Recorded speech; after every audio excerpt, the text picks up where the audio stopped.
Filipi pasal 3 ayat 13 sampai dengan ayat yang ke-14. 2-3. Saudara-saudara, aku sendiri tidak menganggap bahwa aku telah menangkapnya, tetapi ini yang kulakukan.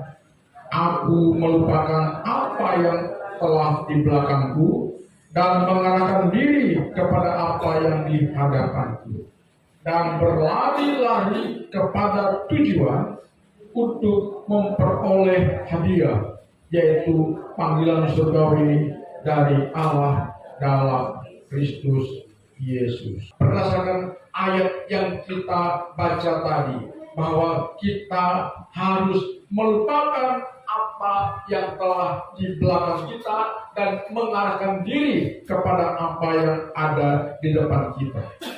Artinya saudara, yang pertama yang perlu menjadi tuntunan kita memasuki tahun baru 2024 besok, Tuhan ingatkan kita supaya kita tidak boleh berkutat dengan masa lalu kita.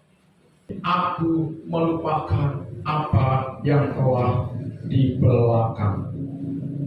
Artinya tidak boleh berkutat lagi kepada kehidupan yang sudah kita jalani. Mungkin kita pernah mengalami sakit hati, kekecewaan, ketidakpuasan, atau hal-hal yang mungkin tidak menyenangkan, tapi itu sudah lewat, sudah lalu.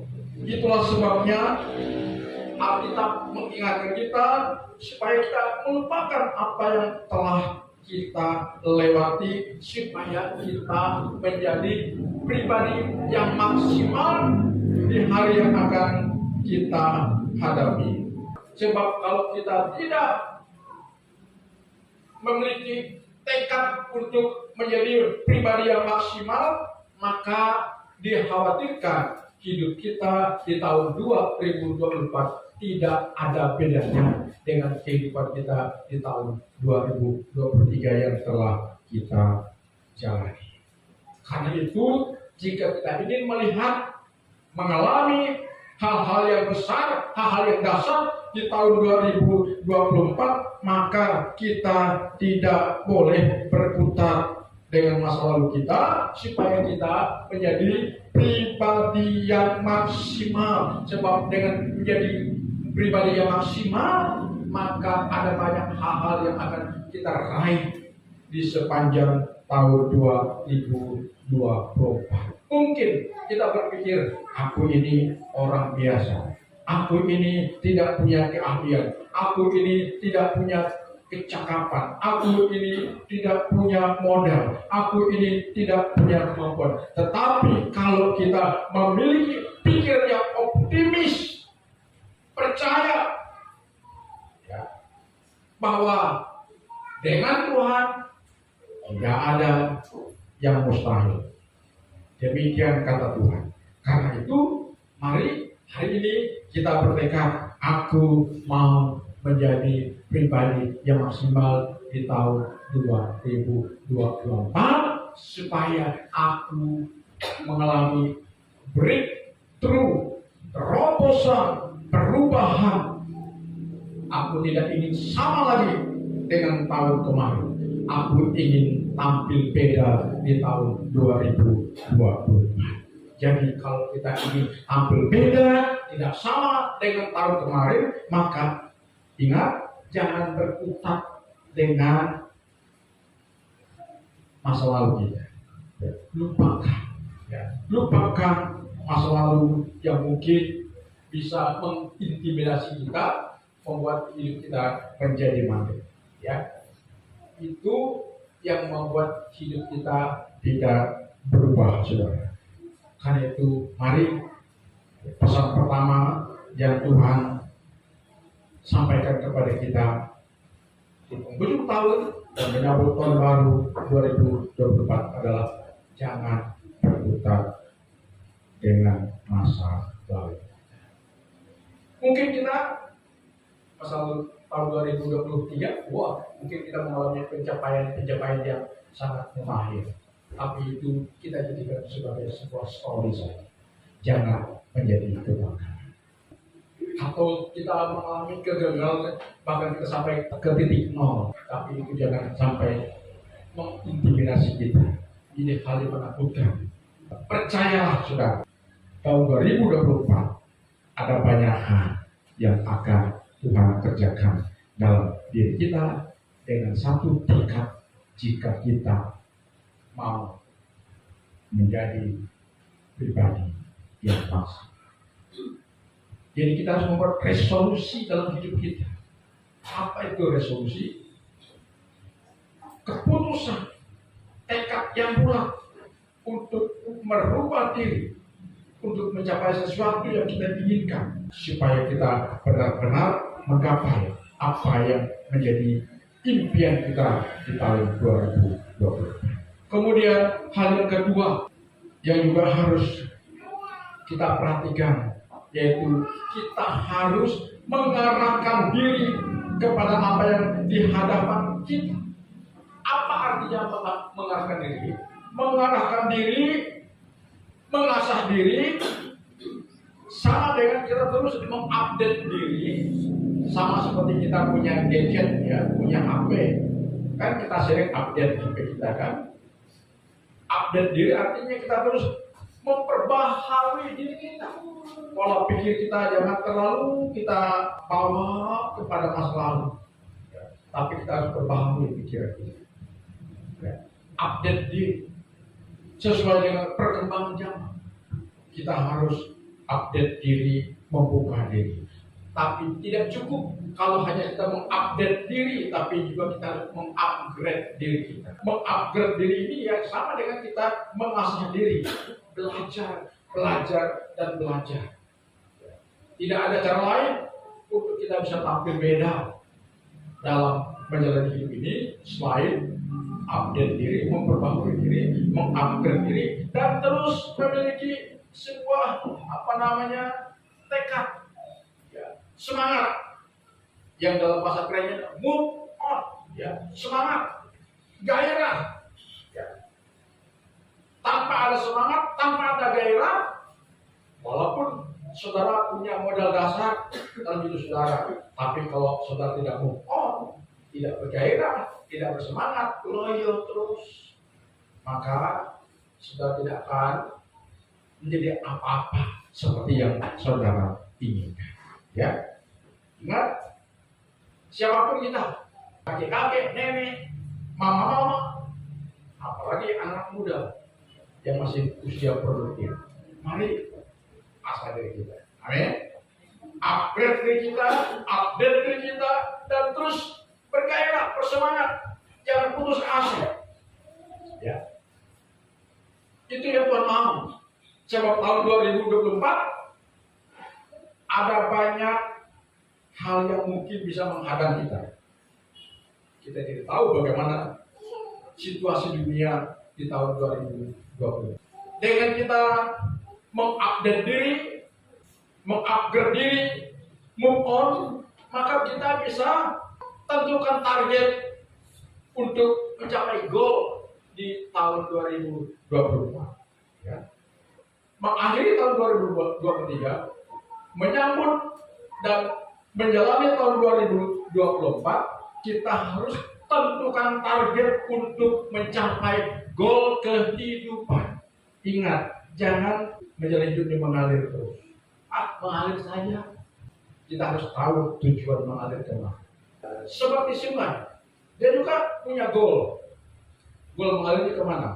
Ke muara. Muara sungai yang besar. Sungai besar menghantar mereka ke laut. Ya. Jadi sungai itu mengalirnya punya goal kemana? Ke laut. Laut itu punya goalnya kemana?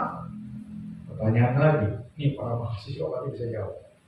Jadi kita harus punya target untuk mencapai goal kehidupan di tahun 2024. Apa itu goal kehidupan? Goal kehidupan adalah hidup dan kehidupan itu sendiri. Ingat ya, goal kehidupan tidak hanya semata-mata berbicara tentang pencapaian materi, ya, atau kesuksesan dalam bentuk prestasi kita, karir kita, pendidikan kita, pekerjaan kita, usaha kita. Tapi yang saya maksudkan target kehidupan di sini adalah hidup itu sendiri. Ya, dengan baik. Hidup dan kehidupan itu sendiri. Di mana sih kita mendapatkan hidup dan kehidupan itu? Jawabannya adalah ada dalam kitab Amos pasal 5 ayat 6 bagian A, yaitu ada pada Tuhan itu sendiri. Karena itu Alkitab mengatakan carilah Tuhan maka kamu akan hidup. Ya kan? Artinya untuk kita menentukan target goal kita tahun 2024, maka Tuhan dulu diutamakan. Katakan amin. Karena Tuhan itu selain hidup, tapi juga kehidupan itu sendiri. Hidup dan kehidupan berbeda. Hidup ya hidup, tapi kehidupan menyangkut usaha kita, pelayanan kita, perilaku kita, usaha kita, pendidikan kita, dan sebagainya, saudara. Dan untuk bisa menikmati kehidupan seperti yang Tuhan inginkan, maka kita harus connect dengan Tuhan itu sendiri. Harus mencari Tuhan. Karena kita mengatakan, carilah Tuhan, maka kamu akan hidup. Karena hidup kita bersumber dari kehidupan Tuhan. Tanpa Tuhan kita jadi hidup. Jadi Tuhan itu adalah hidup itu sendiri. Dan untuk kita bisa hidup dalam kehidupan itu, maka Injil Matius pasal 6 ayat 33 menjelaskan di sana, carilah dahulu kerajaan Allah dan kebenarannya, maka semuanya itu akan ditambahkan kepada. Artinya, setelah kita mencari Tuhan, karena Tuhan itu adalah kehidupan itu sendiri, maka kita harus memberi diri kita untuk hidup dalam aturan kerajaannya. Maka dikatakan di sana, carilah dahulu kerajaan Allah dan kebenarannya. Kerajaan Allah, pemerintahan Allah, penguasaan Allah, itu yang dimaksud dengan kerajaan Allah. Prinsip-prinsip hidup dalam kerajaan, hukum-hukum kerajaan itu harus menjadi patokan, harus menjadi tuntunan yang harus kita taati. Sama seperti kita hidup dalam negara Indonesia. Kita tidak bisa lepas dari hukum-hukum yang berlaku di negara Republik Indonesia ini. Jika kita melanggar hukum, maka hidup kita menjadi tidak akan nyaman. Demikian juga saudara, jika saudara ingin hidup dan menikmati kehidupan itu sendiri, maka kita harus ikut aturan kehidupan. Apa itu aturan kehidupan? Kita lakukan kebenaran. Amin. Kebenaran itu apa? Ya, firman Tuhan adalah kebenaran. Jadi hukum-hukum Tuhan itu harus menjadi tuntunan buat kita. Dengan kita mengabaikan ini, maka dikhawatirkan hidup kita bukannya mencapai goal, tetapi hidup kita akan kita mundur lagi kepada kehidupan yang lain. Kita akan menjadi pribadi yang mulanya biasa saja, akhirnya juga ya biasa saja. Tidak ada perubahan, tidak ada perkembangan. Jika pohon ditanam, sejak ditanam dan dia begitu saja, maka pemiliknya akan membawa kapak atau gergaji atau sisir, tanpa ngajak pohon, tidak ada gunanya. Matikan saja. Jadi Bapak Ibu, saya kasih di dalam Tuhan. Dalam kita mengakhiri tahun 2023 dan besok kita menjalani tahun 2024. 3 pesan Tuhan. Yang pertama, jangan berputar dengan masalah. Mungkin masalah kita kemarin penuh dengan kekurangan dan kelemahan. Suka baper, ya. Apa tuh baper? Bawa perasaan, sedikit-sedikit perasaan. Kalau saya lihat saudara terus baper, saudara tidak akan menikmati kehidupan. Karena tinggal orang yang baper itu adalah orang yang egonya tinggi, saudara. Tidak harus kita kikis dan tidak. Lalu jalan hidup kita dengan upgrade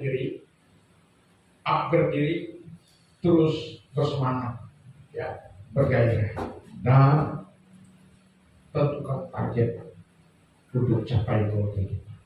Yaitu pertama, jangan abaikan Tuhan. Katakan amin. Jangan abaikan Tuhan. Ya. Tapi utamakan Tuhan. Setelah kita mengutamakan Tuhan, kita harus hidup dengan aturan Tuhan. Karena kalau kita sudah mempercayai Tuhan, maka hukum kerjaan Tuhan itu berlaku atas kita. Dan jika kita patuhi hukum itu, hidup ini akan membahagiakan dan mengindahkan.